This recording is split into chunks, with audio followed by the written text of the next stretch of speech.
Bienvenidos a Altitud. Abróchense los cinturones, que estamos a punto de despegar. Hablemos de aviación en serio. Hola, bienvenidas y bienvenidos a Altitud. Hoy vamos a abordar un tema que es tan cotidiano como riesgoso en la aviación, la fatiga en las tripulaciones de vuelo. Todos los que hemos estado en una cabina de vuelo hemos administrado secuencias de tripulaciones, sabemos que hay días en que el cuerpo simplemente va, pero la mente se queda atrás. El problema es que muchas veces se normaliza, se ve como parte del trabajo, pero la fatiga no es una molestia menor, es un riesgo operacional crítico tan relevante como una falla técnica. Hoy me acompaña Nicholas Rhodes, quien además de ser un gran colega, tiene una mirada muy completa desde el ángulo de regulación, análisis de datos y sobre todo operación aérea. Hola Arturo, hola a todos, buenas tardes, buenos días. Mucho gusto de estar aquí otra vez y sobre todo con este tema tan interesante, ¿no? Que tiene varios ángulos y que vamos a estar platicando hoy.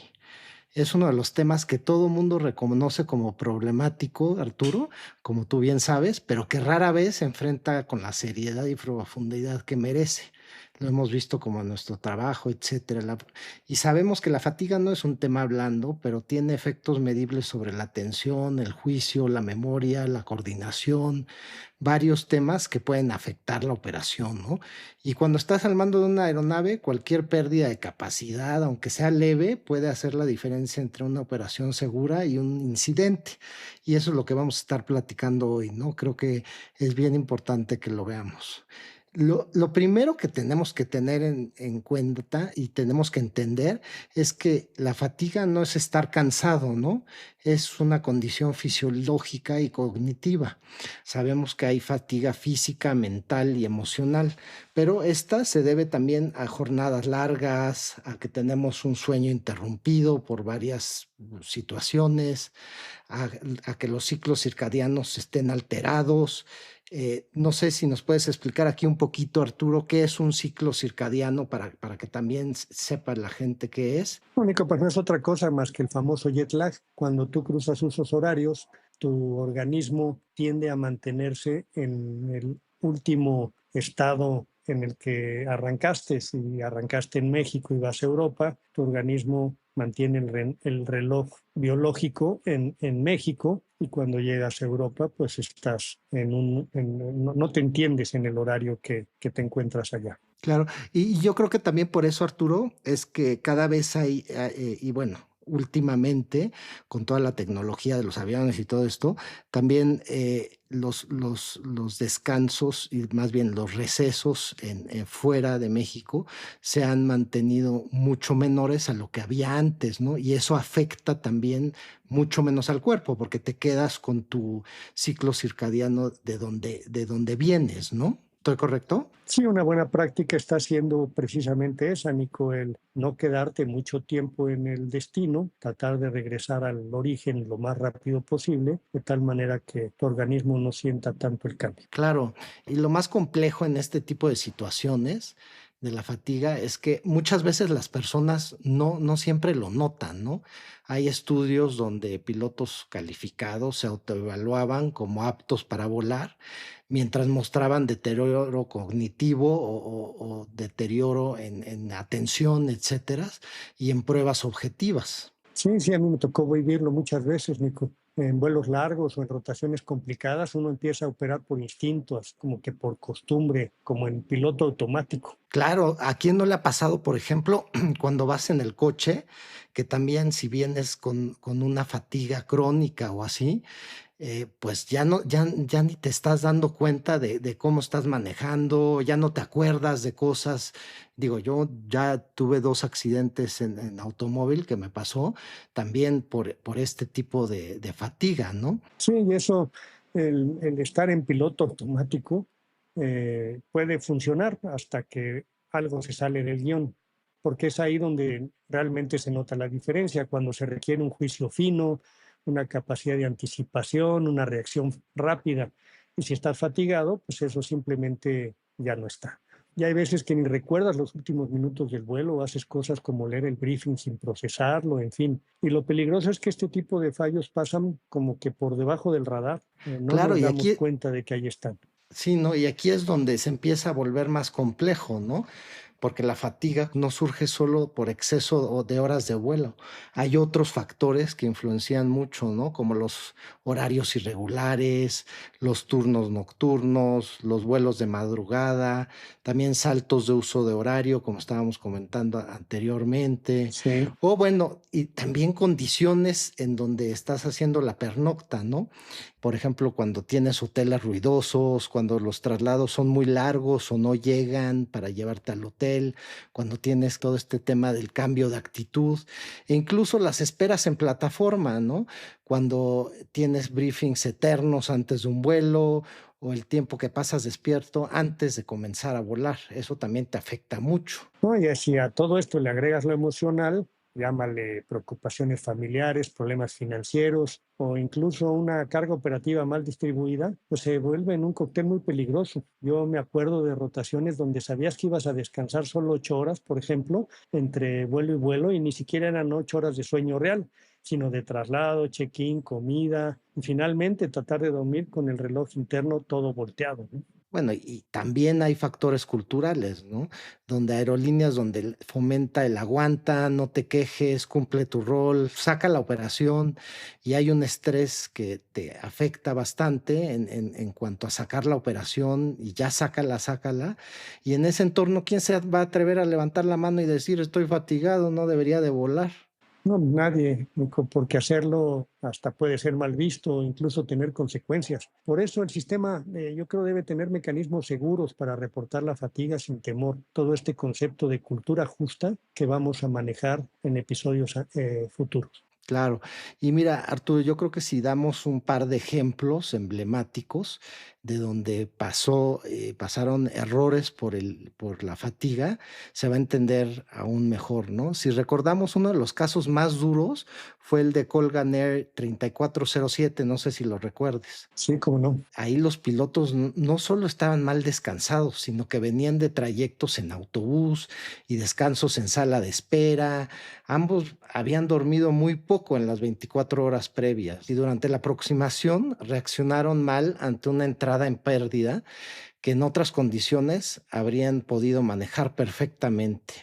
Y aquí es uno de los ejemplos que tenemos. Este accidente dejó 50 muertos y fue un parteaguas en la discusión sobre la fatiga en Estados Unidos. Sí, claro. Y otro ejemplo pudiera ser el de Air India Express 812, donde recordarás el comandante, tras un descanso insuficiente, también cometió múltiples errores durante la aproximación a Mangalore.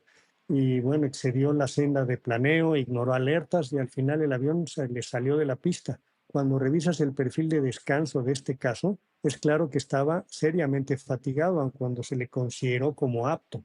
Y eso pudiera ser lo que más asusta. Los sistemas de validación no detectan este tipo de deterioro invisible. Y es que el FMRS, el sistema de gestión de la fatiga que está instituido para la aviación, la verdad no es perfecto y creo que nunca lo va a ser, porque difícilmente puede tomar en cuenta factores que no controla. Por darte un ejemplo, una secuencia de vuelo puede estar perfectamente diseñada, incluso sancionada con bandera verde por el sistema, pero si el periodo de descanso estipulado dentro de esa secuencia, el tripulante simplemente no lo acata y no descansa, ya sea porque tiene preocupaciones, porque quiso mejor visitar a alguien o un museo en la pernocta o hasta se fue de fiesta, pues esa fatiga no va a ser computada por el sistema pero ahí va a estar latente. Y hablando de un ejemplo que un poquito todo nuestro público conozca, ¿te acuerdas de esa película de Denzel Washington? Ahí también es un ejemplo claro, ¿no crees, Arturo?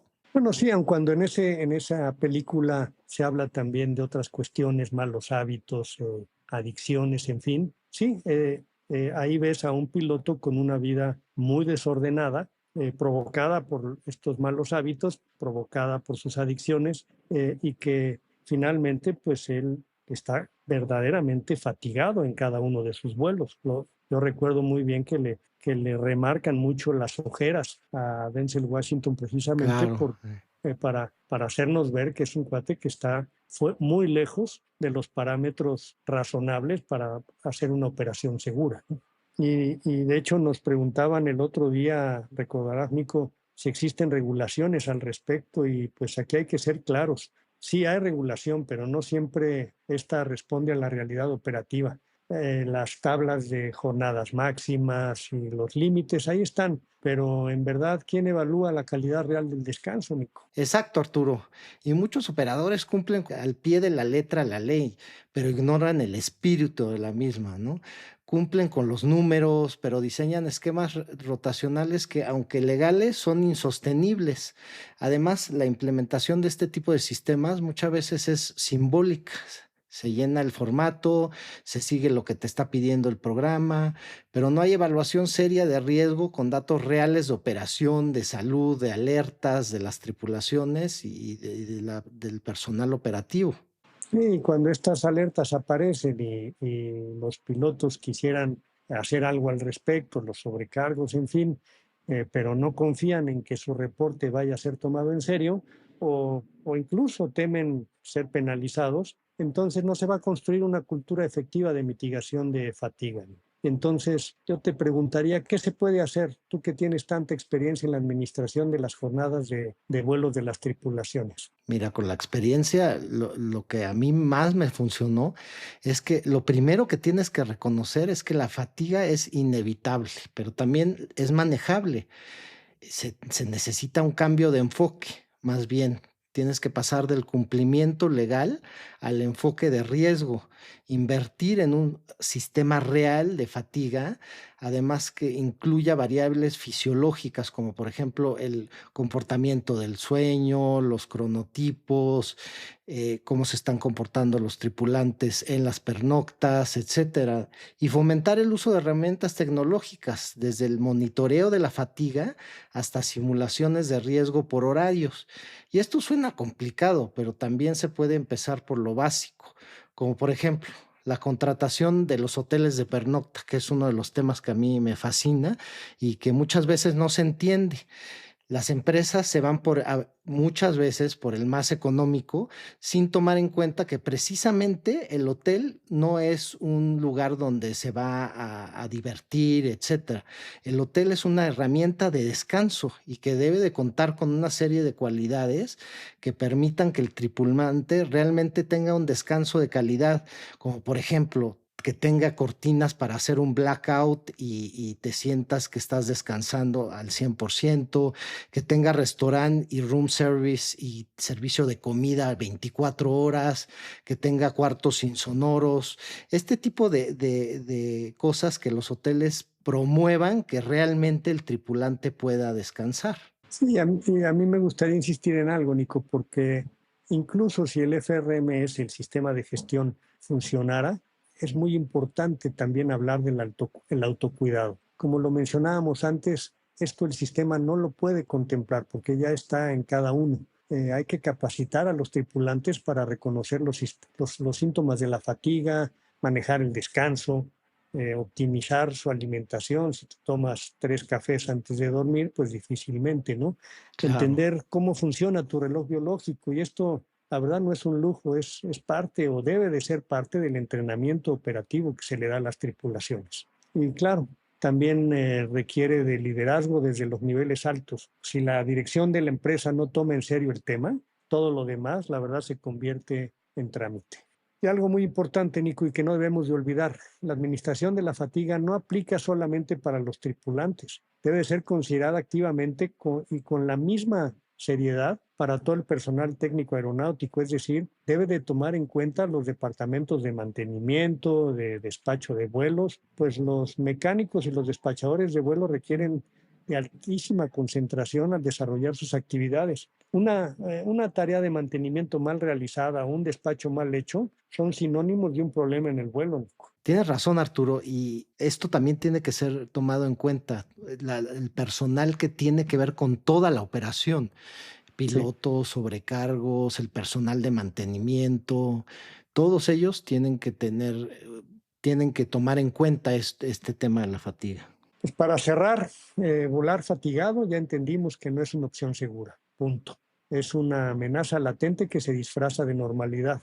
Si queremos realmente que la seguridad siga siendo el valor central de nuestra industria, como se pregona mucho, tenemos que dejar de tolerar la fatiga como parte del trabajo. Totalmente. Y hay que cambiar la narrativa, ¿no? Como decía anteriormente, más que un aguante, tienes que tener una responsabilidad compartida. Y esto empieza con una cultura que protege al tripulante y que también respalde las decisiones basadas en el riesgo, no nada más en el cumplimiento del itinerario a rajatabla y con ese tipo de presión operativa. Claro. Gracias a todos por acompañarnos en un episodio más de Altitud, el podcast donde la seguridad y la operación se dice sin rodeos. Hasta la próxima. Gracias por haber volado con Altitud. Síguenos en nuestras redes sociales y visita nuestra página web www.altitudeaviationleaders.com.mx. Los esperamos en nuestro siguiente vuelo.